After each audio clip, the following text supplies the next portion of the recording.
Hello friends, ಎಲ್ರಿಗೂ ನಮಸ್ಕಾರ. Welcome to my study starter YouTube channel.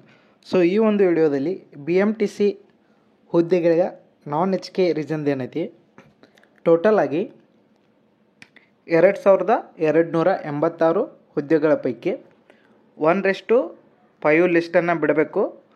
But eligibility ಆಗಿದ್ದಷ್ಟ only 4722. ಅಂದ್ರೆ ಮಿನಿಮಮ್ ಇಲ್ಲಂದ್ರೂ 11,000 ಜನರನ್ನು ಏನೈತಿ 1:5 ಒಳಗೆ ಕರಿಬೇಕು. ಯಾಕಂದ್ರೆ ಇಲ್ಲಿ ಪೋಸ್ಟ್ಗಳು ಎಷ್ಟದಾವು, 2286 ಬಟ್ ಮಿನಿಮಮ್ 60 ಮಾರ್ಕ್ಸನ್ನು ತೊಂದ ಎಲಿಜಿಬಿಲಿಟಿಯನ್ನು ಎಷ್ಟು ಜನ ಪಾಸ್ ಆಗಿದ್ದಾರೋ 4722.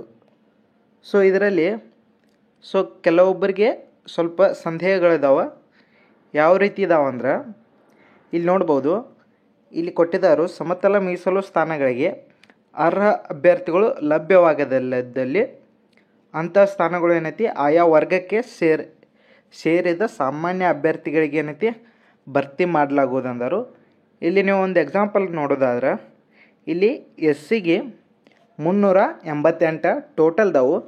ಸೊ SCದವ್ರ 300 ಜನ ಅಷ್ಟೇ ಇದ್ರು ಅಂದ್ರೆ ಉಳಿದಿದ್ದು 88 ಪೋಸ್ಟ್ಗಳು ಯಾವ ಒಂದು ವರ್ಗಕ್ಕೆ ಕೊಡಲಾಗುತ್ತೆ ಅಂತ ಅವ್ರೇನು ಹೇಳಿದ್ದಿಲ್ಲ. ಸೊ ಈ ಪೋಸ್ಟ್ಗಳು ಯಾವುದಕ್ಕೆ ಹೋತ ಅನ್ನೋದು ನನಗೂ ಗೊತ್ತಿಲ್ಲ. ಸೊ ನಿಮಗೆ ಗೊತ್ತಿದ್ರೆ ಕಮೆಂಟ್ ಮಾಡಿರಿ. ಈ ರೀತಿ ತೊಂದರೆ ಏನೈತಿ ಎಲ್ಲ ಒಂದು ಇದ್ರೊಳಗೂ ಆಗ್ತದೆ. ನೀವು ನೋಡ್ಬೋದು,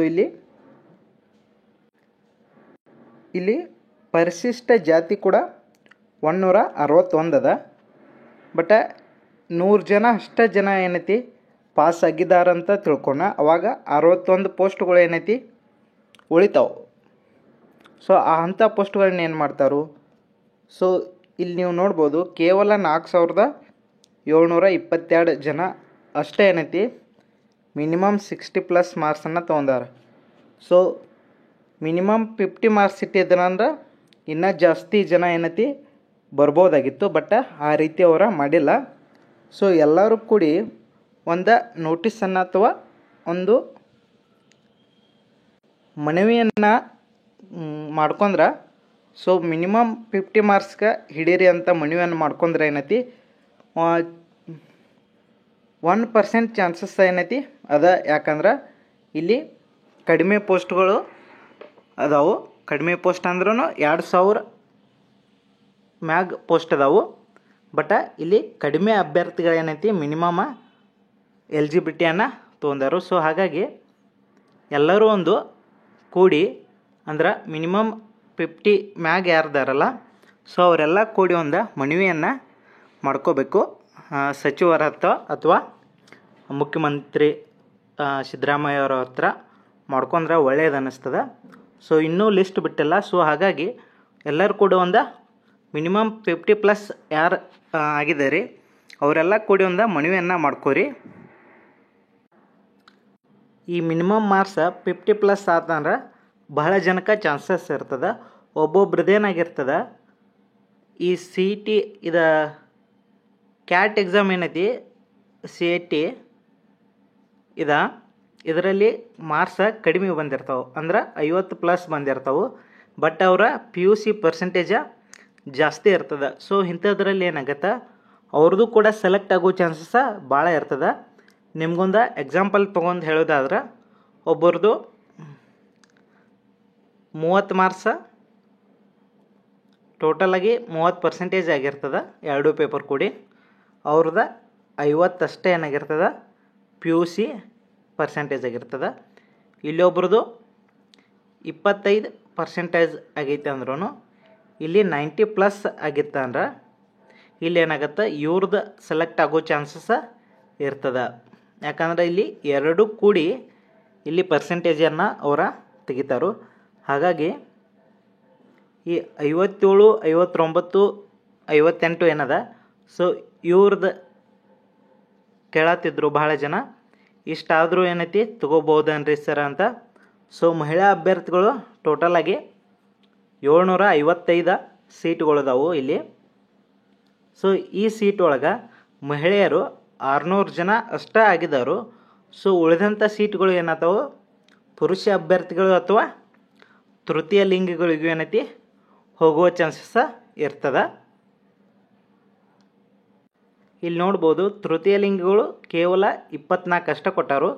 ಸೊ ಇಲ್ಲಿ ಮಹಿಳಾ ಅಭ್ಯರ್ಥಿಗಳು ಸಿಗದೇ ಇದ್ದಲ್ಲಿ ಏನೈತಿ ಈ ತೃತೀಯ ಲಿಂಗಿ ಅಥವಾ ಪುರುಷ ಅಭ್ಯರ್ಥಿಗೆ ಏನೈತಿ ಸಾಮಾನ್ಯತ್ರೊಳಗೆ ಹೋಗ್ತಾವು. ಸೊ ದಯವಿಟ್ಟು 50+ ಮಾರ್ಕ್ಸ್ ಯಾರ್ದಾಗೈತಿ ಅವರೊಂದ್ಸಲ ಕಮೆಂಟ್ನಲ್ಲಿ ನಿಮ್ಮ ಮಾರ್ಕ್ಸ್ಗಳನ್ನ ತಿಳಿಸಿ. ಅಂದ್ರೆ 60 ಒಳಗೆ 50+ ಇದ್ದವ್ರ ಎಷ್ಟು ಜನ ಸೆಲೆಕ್ಟ್ ಮಾರ್ಕ್ಸನ್ನು ತೆಗೆದುಕೊಂಡಾರ ಅಂತ ಗೊತ್ತಾಗ್ತದೆ. ಸೊ ನೀವು ಇಲ್ಲಿ ನೋಡ್ಬೋದು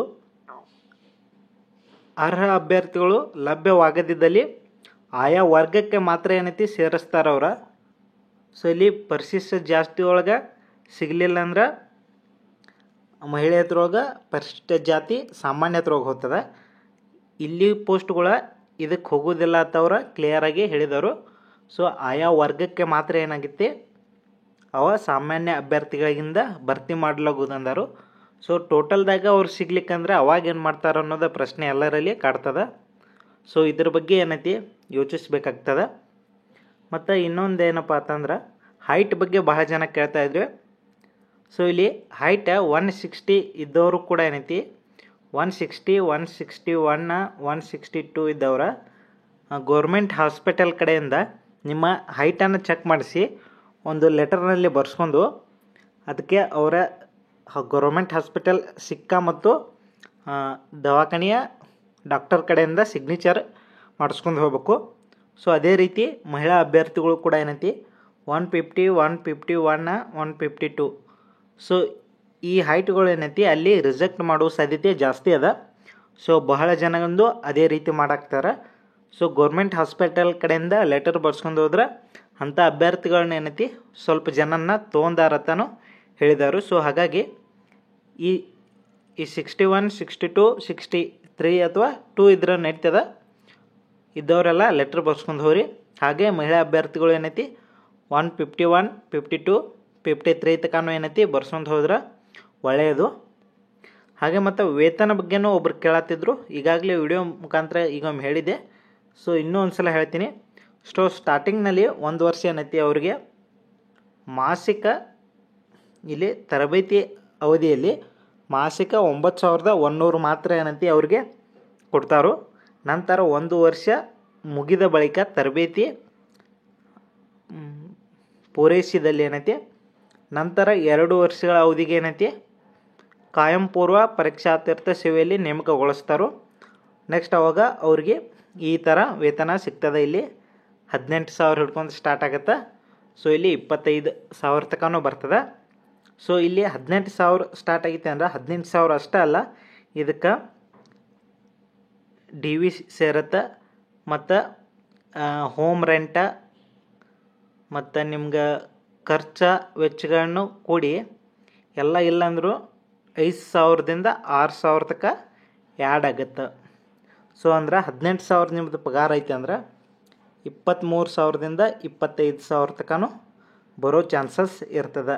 ಫಸ್ಟಿಗೆ 18,000 ಪಗಾರ ಐತೆ ಅಂದ್ರೂ. ಸೊ ಇದೇ ಥರ ಹೆಚ್ಚಿನ ವಿಡಿಯೋಗಳಿಗಾಗಿ ನಮ್ಮ ಚಾನಲ್ನ ಸಬ್ಸ್ಕ್ರೈಬ್ ಆಗಿ. Thanks so much.